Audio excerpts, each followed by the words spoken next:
कसं आहे माहिती आहे का, सध्या घटस्फोटाचं प्रमाण मोठ्या प्रमाणात वाढलेलं आहे. कधी नवरीला नवरा पसंत नाही तर नवऱ्याला नवरी पसंत नाही. या दोघा जणांना एकमेकांची पसंत ही लग्न झाल्यानंतर कळते. मग तिला ते आवडत नाही, त्याला ते आवडत नाही, याचा स्वभाव असा आहे, तिचा स्वभाव असा आहे, हे त्यांना लग्नानंतर माहीत होतं. म्हणून दोघा जणांचं एकमेकांसोबत जमत नाही. मग ते वेगळं होण्याचा निर्णय घेतात आणि एकमेकांपासून घटस्फोट घेतात. अशा पद्धतीच्या घटना सध्या देशामध्ये आणि राज्यामध्ये सुद्धा घडत आहेत. एकीकडं घटस्फोटाचं प्रमाण वाढलंय, तर दुसरीकडं कोणी नवऱ्याला मारतंय, कोणी बायकोला मारतंय.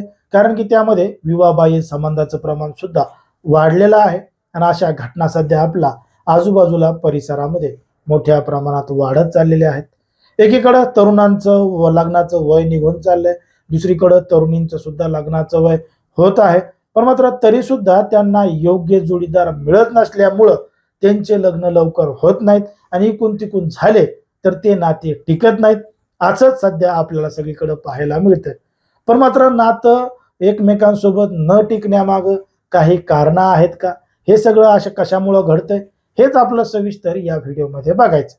पण जर तुम्ही अजूनही आपलं चॅनल सबस्क्राईब केलं नसेल तर लगेचच करून घ्या आणि बाजूला असणाऱ्या बेल नोटिफिकेशनला सुद्धा ऑन करायला विसरू नका.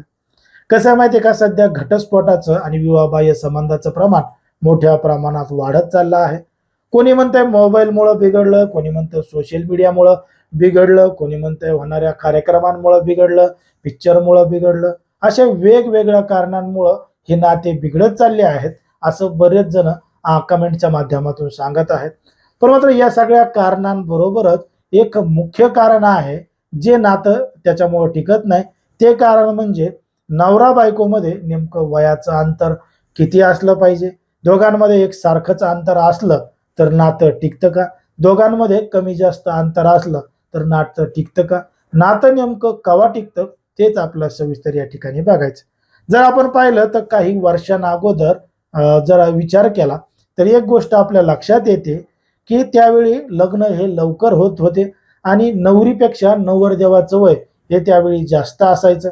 मग नवरदेव नवरीमुळं वयाचं अंतर जास्त असल्यामुळं त्या ठिकाणी ती जी नवरी आहे, बायको आहे, ती नवऱ्याला उलट बोलत नव्हती, वापस बोलत नव्हती.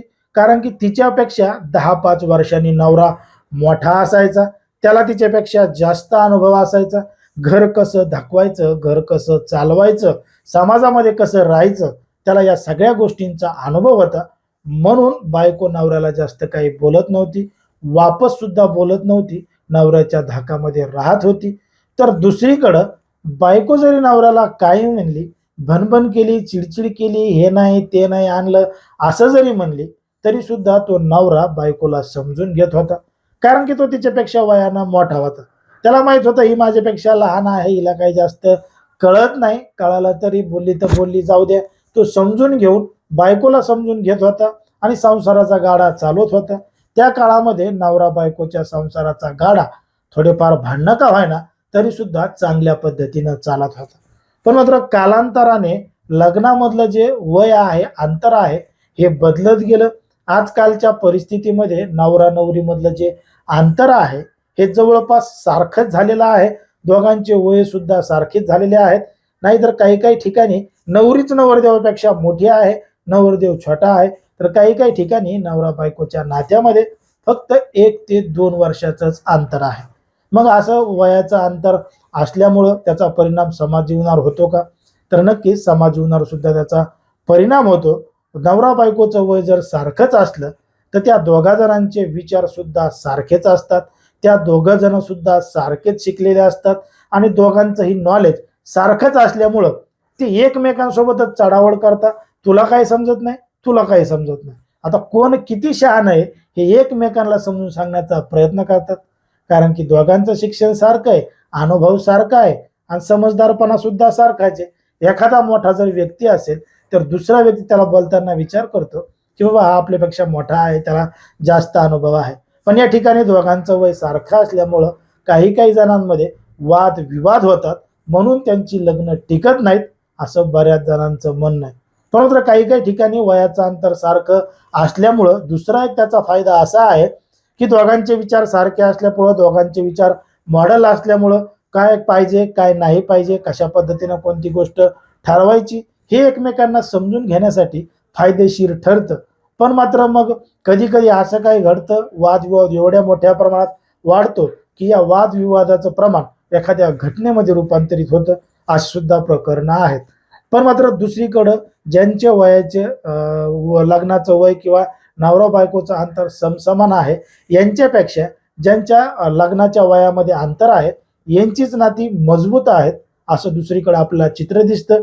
पण मात्र त्यांची प्रमाण सुद्धा किती प्रमाणात आहे हे आता लोकांनी कमेंटच्या माध्यमातून सांगायला पाहिजे. पण मात्र ज्या पद्धतीनं हे सर्वेक्षण समोर आलेलं आहे त्याच्यावर तुम्हाला नेमकं काय वाटतं ते तुम्ही अगदी स्पष्टपणे कमेंटमध्ये सांगा. खरंच वयाचं अंतर सारखं असलं तर नाते टिकतात का? वयाचं अंतर कमी जास्त असलं तर नाते टिकतात का? फक्त वयाचं अंतरच नाते टिकवण्यासाठी महत्त्वाचं आहे का? त्यामध्ये सोशल मीडिया असेल, मोबाईल असेल किंवा इतर काही कारणं असतील. कुठले कुठले कारणं कारणीभूत आहेत ते तुम्ही अगदी स्पष्टपणे कमेंटमध्ये सांगा. आणि अशाच पद्धतीचे नवनवीन व्हिडिओ पाहण्यासाठी आपल्या चॅनलला लगेच सबस्क्राईब करायला सुद्धा विसरू नका.